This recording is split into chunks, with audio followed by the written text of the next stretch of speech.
Lur, balik lagi di rekap alur cerita film horor bareng aku di sini. Di mana lagi kalau bukan di Berkah Dewanti Official. Film ini rilis Oktober 2021 lalu dan disutradarai oleh Bobby Prasetyo. Buat kalian yang udah kepo, selamat menyaksikan dan langsung aja siapin cemilannya biar tambah mantap nontonnya. Film dimulai dengan sebuah keluarga yang terdiri dari sepasang suami istri dan satu orang anak. Mereka yaitu Reza, Gendis, dan Anya. Mereka bertiga hendak pergi ke rumahnya Eyang Putri. Sesampainya di sana mereka disambut oleh Mbok Nar, si pembantu di rumahnya Eyang. Mbok Nar mengatakan kepada Gendis jika ia sudah tidak bisa bekerja di sini lagi. Dan hari ini adalah hari terakhirnya bekerja di rumah Eyang Putri. Tak lama kemudian Eyang pun datang menyambut mereka semua. Singkat cerita, setelah Gendis masak untuk makan malam, ia serta Anya pergi ke salah satu ruangan yang disebut rumah batik. Dulu di sini banyak sekali murid Eyang Putri yang belajar membatik, Lur. Gendis pun menjadi teringat kenangan-kenangan masa lalu. Namun sekarang tempat itu kosong karena Eyangnya sudah tidak mengajar lagi. Malam pun datang ketika sedang tidur, Anya tiba-tiba terbangun. Ia mendengar Eyang Putri sedang menyanyi lagu Jawa dengan suara yang cukup menyeramkan. Karena penasaran, Anya mencoba mendekati kamar Eyang Putri. Anya melihat Eyang sedang tidur sambil berjalan dan menjedotkan kepalanya ke tembok. Gendis yang mendengar suara jeritan Anya segera berlari menuju kamar Eyang Putri. Keesokan paginya mereka berkumpul di meja makan untuk sarapan bersama. Terlihat Eyang baik-baik saja dan tidak ada yang aneh sama sekali. Kemudian datanglah Bude Laras yang merupakan salah satu anaknya Eyang. Bude Laras datang ke sini karena mendengar kabar bahwa Gendis serta keluarga sedang berkunjung dan menginap 3 malam di sini. Oleh karena itu, untuk mengabadikan momen ini, mereka foto bersama. Sore harinya mereka semua pergi ke makam untuk berziarah ke kuburan suami Eyang. Di sini sikap Eyang mulai aneh lagi. Hal ini pun membuat Gendis kebingungan. Tiba di rumah, Gendis memberitahukan Reza bahwa sikap Eyang itu aneh. Selain itu, Eyang kerap tidur sambil berjalan. Mereka tidak tahu mengapa Eyang seperti itu. Akhirnya Reza menyarankan agar Gendis membuat sebuah gelang dari manik-manik. Nanti gelang itu dipasangkan ke tangan Eyang. Jadi mereka bisa tahu jika Eyang tidur sambil berjalan lagi. Malam harinya ketika sedang tidur, Gendis mendengar suara gelang itu berbunyi. Gendis menemui Eyang tidur sambil berjalan lagi. Gendis berusaha mengikuti Eyang di rumah batik di belakang. Tiba-tiba sebuah kain terlihat ada bayangan laki-laki Jawa yang sedang seperti memohon. Tapi ketika dicek, itu adalah Eyang Putri. Gendis segera membawa Eyang ke kamar lagi dan menidurkannya di atas kasurnya. Keesokan paginya Gendis melihat Reza sedang berkemas-kemas karena malam nanti ia harus pulang ke Jakarta karena ada pasien yang harus diperiksa. Mau tak mau Gendis merelakan suaminya pergi dan tinggal di rumah Eyang bersama dengan Anya. Karena Gendis selalu merasa khawatir, maka Reza memutuskan untuk memasang beberapa CCTV yang dapat disambungkan ke handphonenya. Jadi ketika di Jakarta ia masih bisa melihat atau memantau Gendis sehingga Gendis tidak perlu merasa khawatir lagi. Ketika Reza dan Gendis pergi membeli CCTV, Anya tidak ikut dan diam di rumah. Hari pun mulai maghrib, tiba-tiba saja Anya dikejutkan dengan patung perempuan yang berjalan dengan sendirinya. Anya pun menutup patung itu dengan taplak meja, Lur. Tak lama kemudian Eyang pun datang dengan tatapan yang menyeramkan. Untungnya tak lama dari itu Gendis pun pulang. Setelah memasang CCTV dan hari pun mulai malam, Reza pamit pergi ke Jakarta. Malam semakin larut, Gendis mendengar suara di luar kamar. Setelah mengecek CCTV, ternyata itu suara jendela yang tertiup oleh angin. Ketika Gendis akan menutup jendelanya, tiba-tiba patung perempuan itu berubah jadi sosok hantu menyeramkan.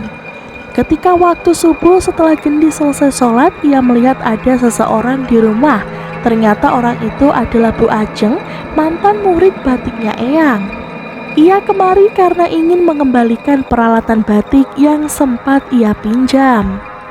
Paginya Gendis menyuapi Eyang sarapan. Terlihat keadaan Eyang semakin hari semakin memburuk. Saat Gendis cuci piring, ia mulai diganggu makhluk gaib. Ia mendengar suara di dalam kendi dari bayangan air. Gendis melihat penampakan sosok hantu menyeramkan. Melihat hal itu, Gendis langsung beristighfar dan ia langsung mengeluarkan foto-foto kaligrafi dan memasangnya kembali di dinding rumah. Seketika itu angin berhembus hingga membuat pot bunga jatuh dan hancur. Namun di dalam pot bunga itu ada sebuah telur-telur. Gendis sangat terkejut ketika melihat telur itu. Saat dia mencoba memecahnya, ternyata isinya darah merah dan ada pakunya juga. Gendis yang takut pun menelpon Reza, namun tidak diangkat-angkat. Sore harinya Gendis berusaha tetap tenang dan dia memandikan Eyang Putri sambil membacakan ayat kursi. Saat Gendis mulai menyeka tubuh Eyang, secara mengejutkan tubuh Eyang mengeluarkan beling dan bersimbah darah lur. Gendis pun menelpon Bude Laras karena tidak tahu harus meminta tolong kepada siapa lagi. Bude menenangkannya dan akan mengusahakan agar besok bisa datang ke rumah Eyang. Malam pun datang kembali. Reza tidak sadar jika Gendis sudah menelponnya beberapa kali. Gara-gara dari siang HP-nya dimatikan. Reza mengecek keadaan Gendis melalui CCTV. Ia melihat Gendis sedang menggambar di kamar dan di sebelahnya Anya yang sudah tertidur. Reza menelpon lalu mengatakan jika Gendis jangan bekerja di kasur. Namun Gendis menjawab bahwa dirinya ada di ruang tamu. Berarti perempuan yang ada di kamar ini siapa? Gendis langsung berlari ke kamar namun tidak melihat apa-apa. Sedangkan melalui CCTV setan itu tersenyum kepada Reza. Merasa ada yang tidak beres, Reza pun segera menuju rumah Eyang Putri kembali. Sementara itu Ibu Ajeng yang tiba-tiba sudah ada di rumah dan sedang berada di ruang batik. Terlihat Bu Ajeng seperti mengumpulkan sesuatu. Penasaran dengan hal itu, keesokan harinya Gendis langsung membongkar lantai ruang batik. Lalu ia menemukan tanah serta selembaran kertas yang sudah dinamai Eyang Putri. Di sini Gendis curiga bahwa Bu Ajenglah yang telah menyantet Eyangnya. Gendis rasa Bu Ajeng melakukan ini agar tidak merasa tersaingi dengan usaha batiknya, karena Bu Ajeng sendiri memiliki toko batik di kampung ini. Gendis dan Reza segera mendatangi toko Bu Ajeng lalu melabraknya, tetapi lur, Bu Ajeng malah terkejut karena Gendis menuduhnya dan membuka jimat yang ditanam Bu Ajeng di rumah batik Eyang.